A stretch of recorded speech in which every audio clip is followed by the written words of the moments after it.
হাজার বছর ধরে আমি পথ হাঁটিতেছি পৃথিবীর পথে, সিংহল সমুদ্র থেকে নিশীথের অন্ধকারে মালয় সাগরে।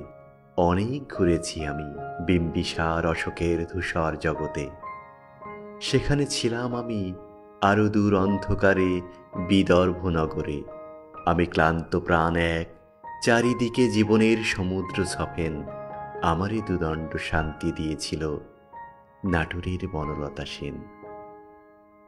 চুল তার কবেকার অন্ধকার বিদিশার নিশা, মুখ তার শ্রাবস্তির কারুকার্য। অতি দূর সমুদ্রের পর হাল ভেঙে চেনাবে হারায়েছে দিশা। সবুজ ঘাসের দেশ যখন সে চোখে দেখে দারুচিনি দ্বীপের ভিতর, তেমনি দেখেছি তারে অন্ধকারে। বলেছে সে, এতদিন কোথায় ছিলেন? পাখির নীড়ের মতো চোখ তুলে যাওয়া নাটোরের বনলতা সেন।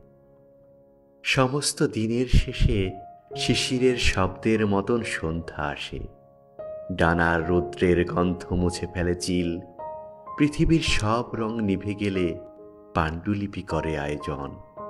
তখন গল্পের তরে জোনাকির রঙে ঝিলমিল। সব পাখি ঘরে আসে, সব নদী ফুরায় জীবনের সব লেনদেন। থাকে শুধু অন্ধকার, মুখোমুখি বসিবার বনলতা সেন।